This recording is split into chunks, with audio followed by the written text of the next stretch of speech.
Kisah Nabi Nuh dari lahir sampai wafat. Kisah dakwah Nabi Nuh yang mendapat banyak tantangan. Nabi Nuh terus berdakwah kepada umatnya, khususnya kepada keluarganya yang tidak luput dari perbuatan zalim dan menyesatkan. Selama 5 abad semenjak beliau diutus menjadi nabi, Nabi Nuh hanya memiliki 70-80 orang pengikut saja, di mana pengikut tersebut terdiri dari orang-orang biasa yang bukan berasal dari keluarga kaya, terhormat dan berada atau keturunan terpandang. Hal ini menyebabkan kaum Nuh yang terdiri dari orang-orang terpandang dan kaya tidak suka berdekatan bahkan bersama-sama pengikut Nuh yang miskin tersebut. Karena kesombongan dan keangkuhan mereka menganggap bahwa derajat dan kasta mereka tidaklah sama, bahkan menganggap derajat mereka lebih tinggi dari Nabi Nuh, hingga tidak mungkin akan mengikutinya. Kaum Nabi Nuh mencemooh dan menghina Nabi Nuh dan pengikutnya yang miskin. Penolakan dan penghinaan terus terjadi tidak hanya dari kaumnya saja, namun juga dari kalangan keluarganya. Bahkan istri dan putranya Kanan secara terang-terangan menolak dan menentang ajaran Nabi Nuh. Yang lebih parah lagi bahwa mereka memengaruhi orang lain untuk tidak mengikuti ajaran Nabi Nuh alaihi salam. Kaumnya tidak percaya bahwa Nabi Nuh adalah utusan Allah dan meyakini bahwa Nabi Nuh hanyalah manusia biasa, tidak memiliki kekuatan, tidak memiliki kelebihan apapun, bahkan tidak memiliki harta yang lebih banyak dibanding mereka, dan mereka mengatakan bahwa Nabi Nuh telah berdusta. Mereka sangat merendahkan Nabi Nuh, bahkan lebih daripada itu, mereka ingin mengusir beliau. Salah satu pemimpin kaum Nuh yang zalim tersebut kemudian berkata bahwa mereka akan dengan rela dan ikhlas menjadi pengikut Nabi Nuh dan taat pada ajaran-ajaran yang dibawa Nabi Nuh, asalkan Nabi Nuh bersedia mengikuti, dengan syarat pengikut Nabi Nuh yang sudah taat dan dianggap hina karena miskin diusir. Nabi Nuh dengan tegas menolak persyaratan ini karena tidak ingin meninggalkan umatnya.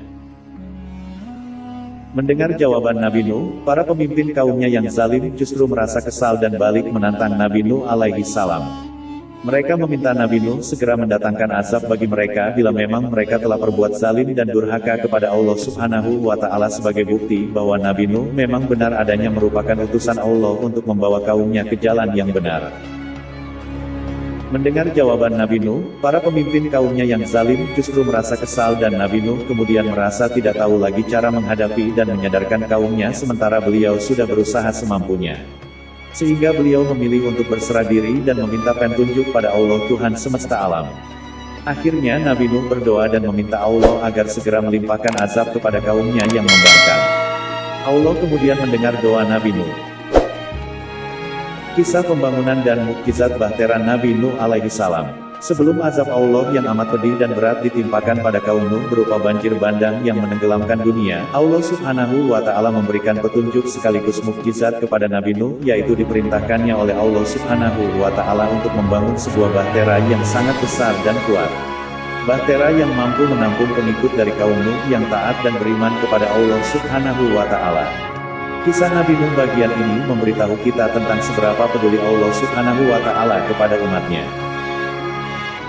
Setelah mendapat petunjuk dan perintah, segera Nabi Nuh dan kaumnya yang taat membuat bahtera. Bahtera tersebut terbuat dari kayu jati. Pembuatan bahtera tersebut memerlukan waktu yang cukup lama, yakni sekitar 40 tahun, hingga bahtera tersebut dapat digunakan. Selama proses pembuatan bahtera itu pula kesabaran Nabi Nuh terus diuji berupa cemoohan dan hinaan dari kaumnya yang zalim.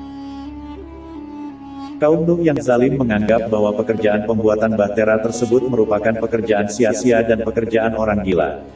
Mereka menganggap tidak ada gunanya membangun bahtera di atas bukit gurun pasir yang tandus. Jangankan banjir, hujan pun tidak ada yang turun. Akan tetapi Nabi Nuh dan pengikutnya terus membangun bahtera tanpa mempedulikan hinaan dan cemoohan kaumnya.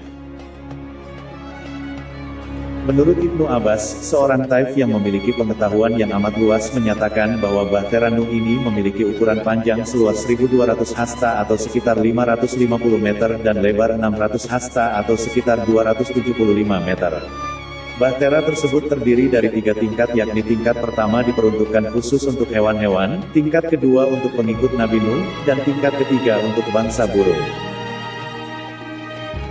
Desain bahtera di bagian atasnya ditutup dengan penutup kayu agar seluruh penumpang dan isinya nantinya aman dan selamat ketika Allah melimpahkan azab kepada kaum Nuh yang durhaka kepada Allah Subhanahu wa Ta'ala. Dinding bahtera dibuat sekuat mungkin untuk menahan derasnya air banjir yang akan membinasakan seluruh umat manusia yang zalim dan tidak beriman kepada Allah Subhanahu wa Ta'ala. Kemudian Nabi Nuh juga berdoa dan memohon kepada Allah Subhanahu wa Ta'ala agar nantinya setelah azab diturunkan, Allah tidak membiarkan seorang dari kaum maupun pemimpin yang zalim tersebut selamat dan tetap tinggal di muka bumi. Nabi Nuh tidak ingin nantinya mereka yang selamat akan kembali menyebabkan banyak umat manusia yang tersesat, berbuat maksiat, dan akan lebih zalim lagi.